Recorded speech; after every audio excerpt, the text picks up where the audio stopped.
the reality, if your journey is to make diapering responsible, then it needs to be accessible to all. Right? It's a hard goal because obviously when you make something from plants and not from plastic, inherently you're disadvantaged. Right? But what you do get is a lift, right, from the consumers who recognize that and will say, yes, I'm willing to pay a premium, right?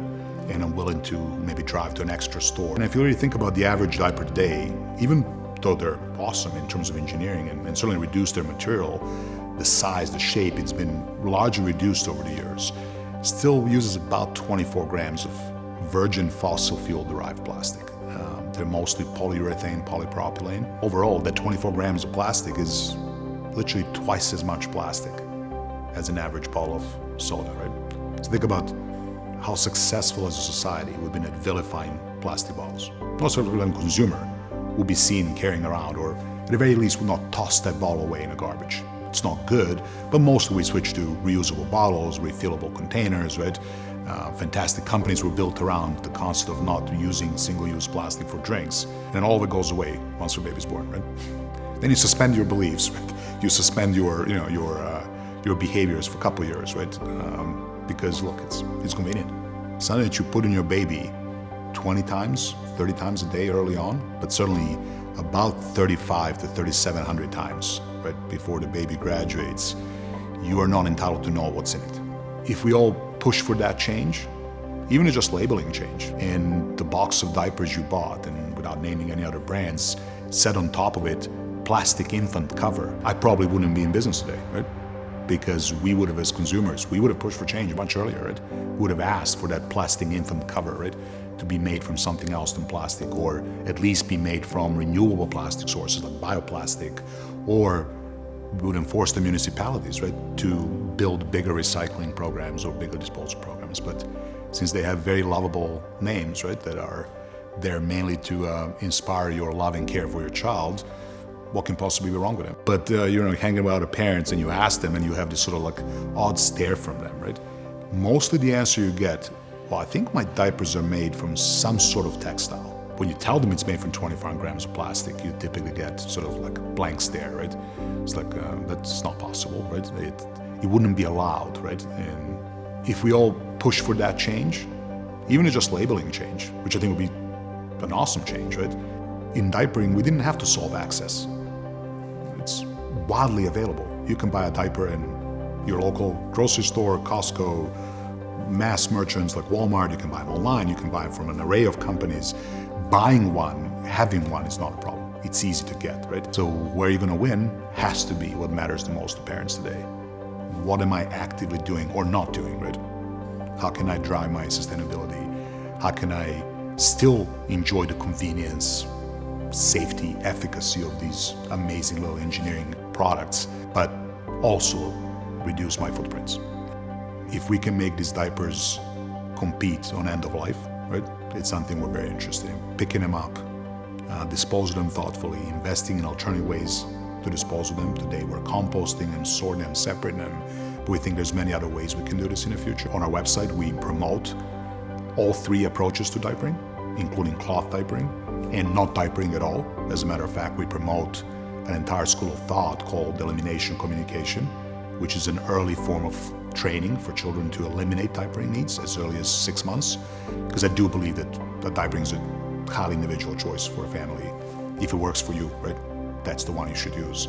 And the sooner you don't diaper, the better we're all off, right? The better your child is off and the better our planet is off. So that's been a big driver for us. Let's not make diapers for diapers' sake. Let's make them as a support on a responsible journey, the shortest as possible, to get parents as quickly as possible and with the minimum amount of impact out of the diaper. So our goal has always been, to be not only radically transparent about what we can and cannot fix and what we can and cannot do, but also be radically fair. The more consumers demand for their diapers to be disposed of thoughtfully, the more the change will happen, right? We all pay for our garbage to be taken away from our curb, right? We don't think twice, mainly because we've been conditioned not to think twice about paying our municipalities. Pick a number, look at your bill, right? Between $50 and $100 a month, right? To get your garbage and your recycling taken away, right? We think that there is a world where municipalities can be doing this, or companies like ours, and you won't think twice about paying some amount of dollars a month for those diapers and potentially other products that could be used, transformed. 5,000 reviews later, 4.9 star rating, 80 NPS scores mean that mostly what we're doing is working. And it's probably the thing that I'm most proud of, is that better is not best, better is better. So when you start a new startup, you have lofty goals, right? You do, right? You want to build the best diaper or the most sustainable or the most responsible, but that's not the only way to drive change. Better is a fantastically measurable way to drive change.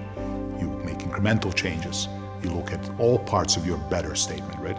Can I source them better? Can I source them more responsibly? Can I buy them from responsible forestries? Can I use more plant materials than not, right? Doesn't have to be perfect, right? Doesn't have to be 100% made from plants, because maybe it's not going to have the efficacy, right? But can I drive it over 30% or 50% or 60%? Can I carbon offset my shipments, right? Sure, I have to deliver them to you, but maybe I can carbon offset those shipments, right? Can I drive better packaging choices, right? Do I have to pack them in plastic, or could I use craft paper, right? Can I source my packing materials from, let's say, non-virgin wood, right? Can I use recycled? I mean, every one of those things you can ask, if this is the baseline that we're doing today, right? Is there a version of this that it's better, more efficacious, right? More sustainable, perhaps slightly more expensive, right? But can I fix at least one of the 3 or 4 problems in each one of those aspects of the product? And then you keep iterating, right? You just keep sort of pushing on that better. So that's what makes it exciting, right? Because you're not done. We haven't built the best diaper, so that's been a big driver for us. Let's not make diapers for diapers' sake. Let's make them as a support on a responsible journey, the shortest as possible, to get parents as quickly as possible and with the minimum amount of impact out of the diaper. If we all have to disclose what's on our diaper, right? I think it would help rebuild trust in the product. I think it would make the new generation of parents feels less tricked, right, into using something that it's not as good as described. We shouldn't be allowed to call something plant-based that has 3% of plants, because we're not allowed to do this in any other industry, right? Just because we can get away with it doesn't mean it's right? It isn't right?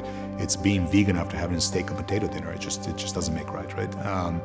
And I think let's start with a just simple agreement, right, that we should all label things correctly.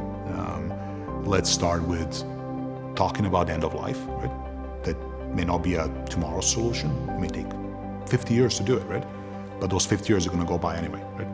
And we might as well start now, right? So let's talk about end of life. Let's talk about how can we join forces for proper disposal.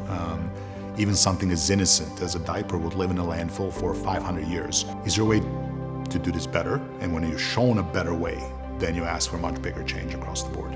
It's been the easiest company for me to recruit for, right? Being that it's my 14th startup, I don't know the count, but I would say probably I hired 5,000 people plus in my let's call it a career, right? It's more of a journey, right? But this is the one where recruiting has proven to be much easier than any other time.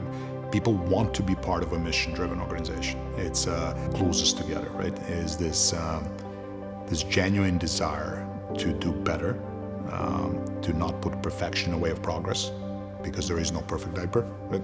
My biggest dream is that our little tide, right, will force industry-wide change. Closer to 100,000 tons that we've sent away from the landfills.